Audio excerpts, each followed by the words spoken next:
Hi guys. तो इस video में हम स्टार्ट करने वाले हैं अपने प्रोजेक्ट का सेटअप। पिछली वीडियो में आपने देखा कि हमने प्लान बनाया था कि हम क्या क्या करना चाहते हैं अपने पार्किंग टिकटिंग सिस्टम में के लिए। तो हम टेक्नोलॉजी यूज़ कर रहे हैं, वो फिर से मैं बता देता हूँ। एंगुलर सेटअप करेंगे सबसे पहले for front end development. Node JS करेंगे विद एक्सप्रेस फ्रेमवर्क के साथ बैक एंड डेवलपमेंट के लिए।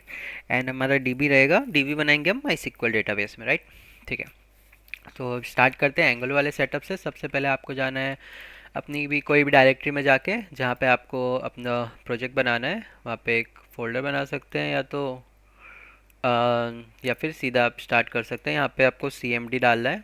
यहाँ पे आपका मैं इसको बड़ा करना चाहता हूँ। हाँ, तो यहाँ पे आप CMD में आ गए। यहाँ पे सबसे पहले हम करेंगे एंगुलर का सेटअप, ठीक है। उसके लिए आपको क्या करना है, NG न्यू और अपने ऐप का नाम दे देना है। हमारा इसका नाम है पार्किंग टिकट, ठीक है। और या फिर हम टिकटिंग सिस्टम भी कह सकते हैं, बट पार्किंग टिकट हम यहाँ पे दे देंगे। अब ये हमसे पूछ रहा है कि आपको एंगुलर की राउटिंग चाहिए। राउटिंग मतलब राउटिंग आपको पुरानी वीडियोस में पता चल जाएगा, तो हम इसको अभी यस कर रहे हैं। कौन सी CSS चाहिए, नॉर्मल CSS हम यूज़ करेंगे। अभी हमारी कुछ फाइल्स बना देगा जो कि बेसिक एंगुलर के लिए चाहिए हमको। सेकंड, इसमें हम बूटस्ट्रैप के साथ साथ टेलविंड CSS भी यूज़ करेंगे। तो और हम चैट जीपीटी का यूज़ करने वाले हैं, क्योंकि आजकल की लाइफ में चैट जीपीटी के साथ आपको वर्क करना आना चाहिए। अदरवाइज़ आपका, जैसे सब कहते हैं कि ये आपका जॉब छीन लेगा, तो वो हो सकता है। तो जॉब, तो आपको अपना नॉलेज और चैट जीपीटी की AI की हेल्प के साथ ही आगे बढ़ना है। तो यहाँ पे हम सबसे पहले देखेंगे कि how to install Tailwind, या अगर हम डायरेक्टली जाना चाहते हैं तो यहाँ टेलविंड CSS आप डाल सकते हैं। उसमें आगे डालेंगे एंगुलर। ये आ जाएगा आपका पहला link, Tailwind install Tailwind CSS with angular. इस पर आप क्लिक करेंगे तो ये आपको कुछ स्टेप्स बता देगा जो कि टेलविंड CSS इंस्टॉल करने के होंगे एंगुलर में। अब यहाँ पे आएंगे हम अपने CMD पर। यहाँ पे आ रहा है कि पैकेज इंस्टॉल सक्सेसफुली, राइट। उसके बाद हम जाएंगे CD उस डायरेक्टरी के अंदर। अगर आप वापस डायरेक्टरी में आएंगे, यहाँ पे आपका पार्किंग टिकट नाम का फोल्डर बन गया है, राइट। इसके अंदर ये सारी फाइल्स हैं जो एंगुलर CLI ऑलरेडी बना चुका है, राइट। तो अब हम स्टैको फ्री वाली डायरेक्टरी में अब हमें आना है पार्किंग टिकट वाले में। तो हम यहाँ CD पार्किंग टिकट करेंगे तो इस वाले डायरेक्टरी में आ जाएंगे, राइट। अब ये हो गया हमारा बेसिक वाला। इसको चला के देखना है तो आपको NG सर्व करना है, सिंपल।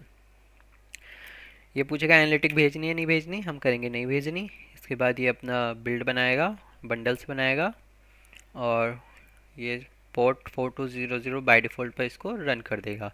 अब मैं 4200 पे जाऊंगा तो ये ऐसा दिखेगा, ठीक है। तो अब हम इसमें इंस्टॉल करते हैं टेलविंड। तो अब हम इसमें इंस्टॉल करते हैं टेलविंड CSS को, है ना। उससे पहले हमें क्या करना है, यहाँ पर जाना है, इसमें यहाँ CMD टाइप करना है और कोड डॉट करके डाल दोगे तो आपका डिफ़ॉल्ट कोड एडिटर ओपन हो जाएगा। तो हमने यहाँ VS कोड ओपन कर लिया है। इसमें ये हमारा सेम प्रोजेक्ट फाइल को बस VS कोड में ही ओपन किया है ना। अब हमें सबसे पहले क्या करना है, ये वाली कमांड चलानी है इंस्टॉल, क्योंकि हम NG न्यू कर चुके हैं, प्रोजेक्ट के अंदर आ चुके हैं। अब हमें ये वाली कमांड चलानी है टू इंस्टॉल टेलविंड CSS। तो हम वापस CMD पर जाएंगे। इस वाले को चाहो तो आप बंद कर सकते हो, क्योंकि ये हम कोड एडिटर खोलने के लिए हमने किया है। तो हम जाएंगे इस पर जहाँ में हमने अपना सर्वर चलाया था, वहाँ पे जाके इसको पेस्ट करके एंटर मार देंगे। ये क्या करेगा, टेलविंड CSS और उसके कुछ जरूरी पैकेजेस इंस्टॉल कर देगा। सेकंड कमांड है npx tailwind css init। ये क्या करेगा, इनिशियलाइज कर देगा टेलविंड CSS को हमारे प्रोजेक्ट में। तो इसको एंटर मारोगे तो ये आपके इसमें एक फाइल बना देगा, created Tailwind CSS config file tailwind.config.js। आप यहाँ पे जाके देख सकते हो, वो है ये रही। तो ये इसने फाइल बना दी। इसके बाद ये कह रहा है कि tailwind.config.css में जाओ और वहाँ पे ये कॉपी पेस्ट कर दो। tailwind डॉट पूरा ही कॉपी पेस्ट कर दो। tailwind dot config dot C S में आए, ये पेस्ट कर दिया। बेसिकली इसमें हुआ क्या है, इसने बस कंटेंट में बता दिया कि कौन कौन सी फाइल में हम ये tailwind CSS को एक्सपोर्ट करेंगे, है ना। तो ये इन फाइल में हो गया है। इसके बाद ये कह रहा है कि इन तीनों लाइन को, ये टेलविंड बेस कंपोनेंट और यूटिल्स को स्टाइल डॉट CSS में कर दो। अब हम यहाँ पे आएंगे, VS कोड में सर्च करने के लिए होता है Ctrl+Shift+P स्टाइल डॉट CSS। तो यहाँ पे आ गए। अब इसमें हमने कर दिया पेस्ट। तो वो तीनों हमने यहाँ पेस्ट कर दिए। अब इसके बाद हमें सिंपल NG सर्व करना है। तो हम यहाँ जाएंगे, पहले npm i कर देंगे, फिर हम NG सर्व कर देंगे, है ना। तो अब ये देखते हैं कि ये ढंग से इंस्टॉल होता है या नहीं, या ढंग से प्रोजेक्ट चल रहा है। लाइव हो गया है 4200 पर। अब यहाँ पे लास्ट बचा है कि हमें चेक करना है कि कैसे क्या ये हमारा टेलविंड सीएसएस ढंग से इनिशियलाइज हुआ है या नहीं। तो app dot component dot HTML में जाएंगे जहाँ पे हमारा ये पूरा चीज़ आ रहा था। यहाँ पे जाएंगे, ऐप के अंदर जाएंगे, app dot component dot HTML, यहाँ पे जाके उस लाइन को पेस्ट कर देंगे।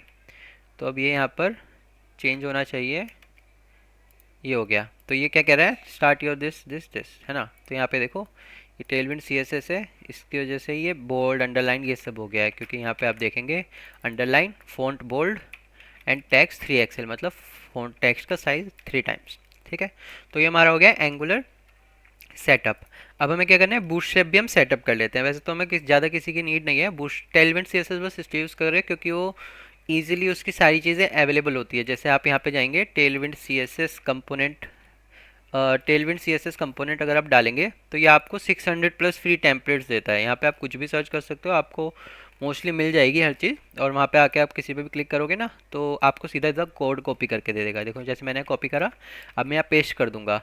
अब ये देखो सीधा सीधा कितना प्यारा लग रहा है ना, कितना ईजी है। तो अभी मैं अंडो कर दूंगा फिलहाल के लिए। तो इसलिए हम टेलविंड सीएसएस यूज़ कर रहे हैं। अगर आपको बूटस्ट्रैप करनी है आप वो भी कर सकते हो। आप सीधा यहाँ चैट जीपीटी से बस पूछोगे how to install Bootstrap in Angular, तो ये आपको बताएगा कि पहले आपको npm इंस्टॉल बूटस्ट्रैप करना है। तो आप यहाँ पे जाएंगे, यहाँ पे npm इंस्टॉल बूटस्ट्रैप करेंगे एंड ये पैकेज इंस्टॉल कर लेगा। उसके बाद ये कह रहा है कि आपको जाना है style dot angular dot JSON में। एंगुलर डॉट जेसन में अगर आप जाएंगे, एंगुलर डॉट जेसन में गए, यहाँ पे आपको स्टाइल्स मिलेगा, इसमें ही कोमा लगा के आपको ये कर देना है node module bootstrap this this this, है ना।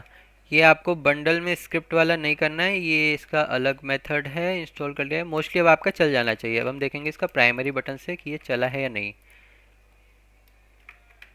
तो पहले यहाँ पे हम इसको npm i करके ng सर्व कर देंगे और फिर देखेंगे हमारा ये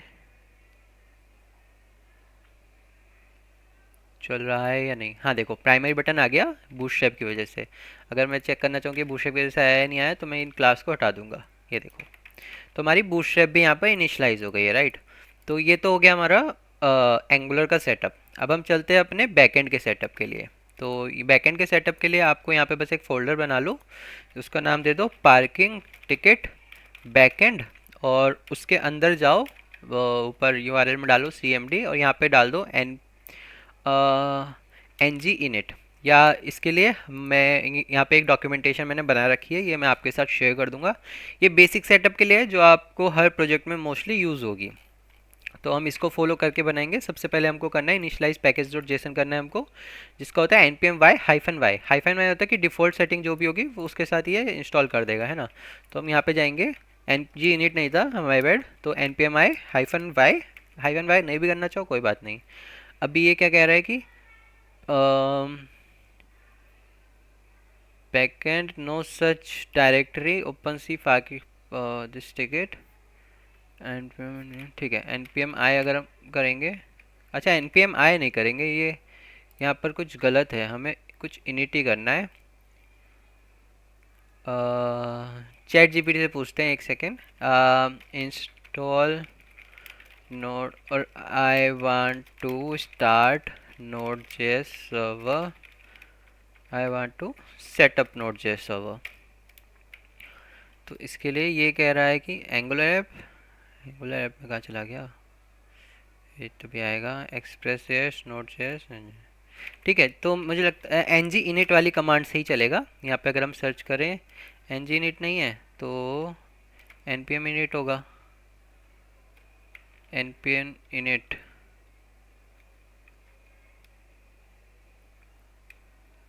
The utility will walk you through creating a package.json.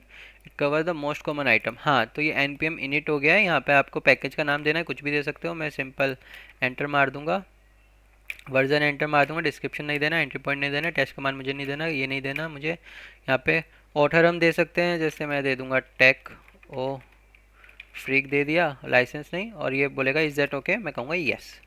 तो इसने क्या किया, हमारी पैकेज डॉट जेसन बना दी। तो हमें कमांड थी npm npm init, है ना। तो मैं ये अपनी डॉक्यूमेंटेशन में सही कर लेता हूँ, init कर देते हैं इसको। तो ये हमारी हो गई है ना। तो ये डॉक्यूमेंटेशन सेम आपको दे दूंगा, इसको ही फॉलो कर रहे हैं। फिर हमें क्या करना है, एक्सप्रेस को इंस्टॉल करना है, राइट। तो एक्सप्रेस को इंस्टॉल करने के लिए हमारी कमांड है npm इंस्टॉल एक्सप्रेस। एक्सप्रेस क्या होता है कि ये फ्रेमवर्क है नोड जेएस का, ये बहुत चीज़ें हैंडल कर लेता है अंदर ही।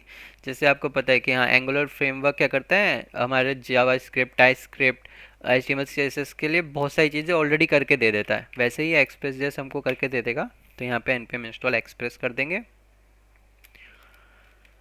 तो ये हो गया एक्सप्रेस। अब एक्सप्रेस इंस्टॉल कर लिया, उसके बाद हमें कुछ फाइल में चेंज करना है। तो सबसे पहले हमें क्या करना है, यहाँ पे आएंगे, यहाँ पे cmd डालेंगे और इसको भी हम VS कोड में ओपन कर लेंगे।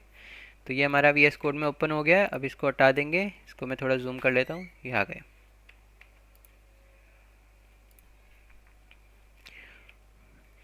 तो यहाँ पे आ गए। इसके बाद हमारी डॉक्यूमेंटेशन क्या कहती है कि आप एक क्रिएट करो फाइल app.js। तो यहाँ पे आ गए, app.js हमने क्रिएट किया। अब इसके अंदर ये कह रहा है कि आप जाके ये टाइप कर दो एक्सप्रेस का, जो ये नोड जेएस में क्या होता है, इससे हम इंपोर्ट करते हैं कोई चीज़ रिक्वायर करके, है ना। तो ये यहाँ पर एक्सप्रेस को जो हमने अभी npm इंस्टॉल करके किया था, उसको हम एक वेरिएबल में डाल रहे हैं, कोई उसका इंस्टेंस बना रहे हैं। उसके बाद यहाँ पे जाएंगे, ये करेंगे कॉन्स्ट ऐप को एक्सप्रेस में डाल दो, और ये ऐप लिसन करेगा 8000 पर, 80 भी डाल सकते हो, आपकी मर्ज़ी है। एंड इसका नाम है parking ticketing system is running on port 8080, है ना। तो ये चीज़ इसने कही थी, ये हमने कर दी। अब हम इसको चला के देखते हैं एक बार, यहाँ पे आएंगे। अच्छा, उससे पहले हम एक नोडमोन सर्वर भी करना चाहते हैं। नोडमोन किस काम आता है मैं बता देता हूँ। पहले इसको हम कमांड को कॉपी करेंगे, npm इंस्टॉल -g नोडमोन। ये क्या करता है, अगर आपके सर्वर में आपने कोई चेंज किया, उसके बाद आप बार बार यहाँ के इस सर्वर को रीस्टार्ट नहीं करोगे ना, तो नोडमोन क्या करेगा, अगर आपकी फाइल में कोई चेंज है, ये अपने आप सर्वर को रीस्टार्ट करता रहेगा, ताकि आपको कोई दिक्कत ना हो और लाइव रिजल्ट आपको वेबसाइट पर दिखे, एप्लीकेशन पर देखें। तो हमने npm नोडमोन को इंस्टॉल कर लिया। अब इसके बाद हमें क्या करना है, पैकेज.json में जाना है हमको। वहाँ पे जाके जो हमारी टेस्ट स्क्रिप्ट है ना, इसको चेंज कर देना है पूरी को। इसकी जगह हमारे पास आएगा, यहाँ पे डालना है सर्वर, और अंदर डाल देना है हमको नोडमोन वाला वो। ये हो गया है ना, नोडमोन ऐप.js।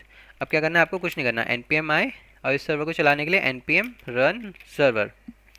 अब ये देखते हैं, ये देखो, ये चल गया। नोडमोन ने ऐप.js चलाया, ऐप.js में गया, उसने क्या किया, एक्सप्रेस को उठाया, ऐप में कुछ बना दिया, और उसने सर्वर को चला दिया पोर्ट 8080 पर, है ना। अब आप अगर चाहेंगे, अच्छा टिकटिंग की स्पेलिंग गलत हो गई है, इसको भी सही कर लेते हैं, TICKET, है ना। अब आप अगर लोकल होस्ट यहाँ पर 8080 पर जाओगे, तो वैसे तो मोस्टली कुछ नहीं दिखेगा, क्योंकि वहाँ पे कोई गेट रिक्वेस्ट एक्सेप्ट करने के लिए है ही नहीं, है ना। नॉर्मली अगर आप ऐसे करते हो तो एक गेट रिक्वेस्ट एक्सेप्ट करता है, तो वो है नहीं, वो अभी हम देखेंगे। इसके बाद हमें क्या सेटअप करना है इसमें, मैं टेलविंड हटा देता हूँ, और इसके बाद हमें करना है मोर्गन इंस्टॉल करना है।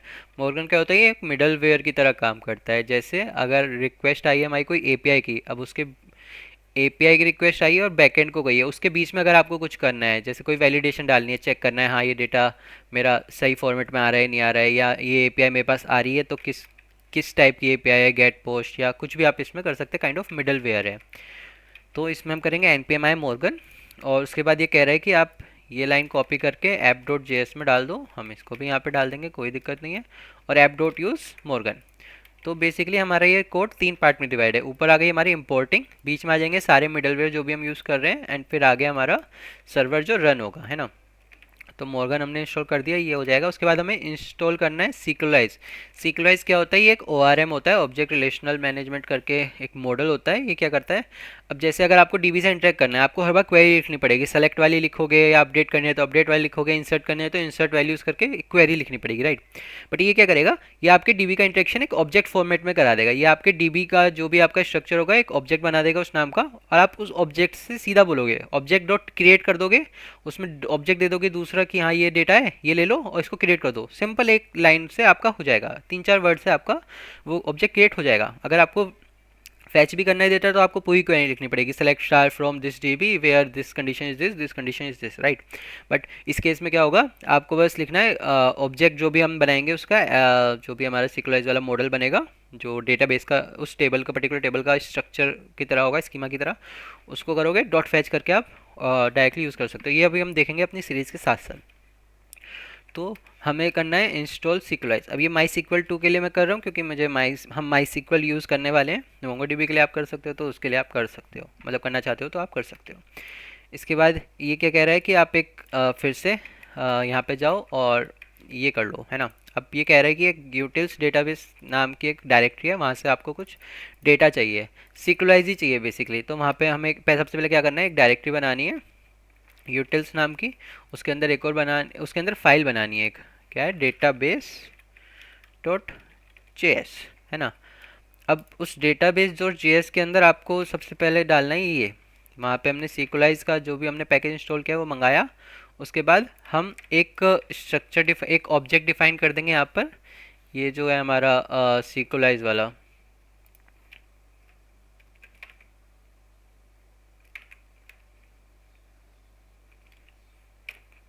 ठीक है, इसका फॉर्मेट है, सबसे पहले आपको डेटाबेस देना है ना। अब उससे पहले हमें क्या करना है, अपने डेटाबेस में जाना है माई सिक्वल में, और हमें एक डीबी बनाना है, क्योंकि डीबी हम डायरेक्टली सीक्वलाइज से नहीं बना सकते, यहाँ से सिर्फ टेबल बना सकते हैं, राइट। तो सबसे पहले यहाँ जाना है, यहाँ पे पहले सारे डीबी देखेंगे, स्लैश अच्छा शो डेटाबेसेस, यहाँ पे कुछ डेटाबेसेस है हमारे पास। यहाँ पे करेंगे क्रिएट डेटाबेस पार्किंग, और पार्किंग के नाम से हम इसको कर सकते हैं ना। तो कि हमने किया डेटाबेस क्रिएट हो गया है ना। अब यहाँ पे आएंगे, हमारे डेटाबेस का नाम है पार्किंग। यूज़र नेम आप सब अपना अपना डाल सकते हो, मेरा यूज़र नेम शायद रूट ही है, और पासवर्ड भी मेरा यही है। तो यहाँ पे हमने ये कर दिया। अब इसको करेंगे एक्सपोर्ट। तो यहाँ पे आ गई कमांड हमारी मॉड्यूल डॉट एक्सपोर्ट सीक्वलाइज, यानी जब भी ये फाइल कॉल होगी ये क्या करेगा, सीक्वलाइज नाम का ऑब्जेक्ट रिटर्न कर देगा। जो कि हम इसको यहाँ कर रहे हैं, यहाँ पे सीक्वलाइज नाम का ऑब्जेक्ट हमने कैच कर लिया। अभी वो जो भी चीज़ है इस डेटाबेस के अंदर वो सब सीक्वलाइज के पास है। अब इसको चलाने के लिए यहाँ पे हमारे पास एक ये है, हम डायरेक्टली या तो सीक्वलाइज डॉट सिंक भी कर सकते हैं। तो ये क्या करेगा, इसको चला देगा। बट अगर हम देखना चाहते हैं कि हाँ ये कनेक्शन स्टेब्लिश हुआ है एक्चुअल में या नहीं, तो हम ऐसे कर सकते हैं, सीक्वलाइज डॉट ऑथेंटिकेट, ये एरो फंक्शन देन के साथ connection to the database has been establish, कुछ एरर आई होगी तो यहाँ एरर बता देगा, है ना। तो वापस जाएंगे यहाँ पे npm रन सर्वर, बार बार npm करने का नीड नहीं है, बट अपडेट रहना चाहते हो तो कर सकते हो। देखिए यहाँ पे आ गया सेलेक्ट 1+1 एज रिजल्ट, ये इसकी डिफ़ॉल्ट होती है चेक करने के लिए कि हाँ ये डेटाबेस कनेक्शन है या नहीं। तो यहाँ पे क्या, connection to the database has been establish successfully, यानी हमारा नोड.जेएस का जो भी एक्सप्रेस वाला ये प्रोजेक्ट है नोड.जेएस का, ये हमारे डेटाबेस जो हमने अभी बनाया, क्या बनाया हमने, पार्किंग नाम से एक बनाया था, ये रहा पार्किंग नाम से जो बनाया है वो हमारा कनेक्ट हो गया है, राइट। अब इसके बाद चलते हैं, तो यही है हाँ npm या npm रन सर्वर। तो ये हमारा एंगुलर का भी एंगुलर का हमने सेटअप कर लिया था, ये हमारा नोड.जेएस का भी सेटअप हो गया है, डेटाबेस का सेटअप भी हमारा हो गया है। तो जो चीज़ आज हमको कवर करनी थी वो हमारी तीनों को ही। अब मिलते हैं नेक्स्ट वीडियो में, जहाँ पे हम स्टार्ट करेंगे अपना एंगुलर के, मतलब जहाँ से हम फंक्शनैलिटी इम्प्लीमेंट करना स्टार्ट करेंगे। तो मिलते हैं नेक्स्ट वीडियो में।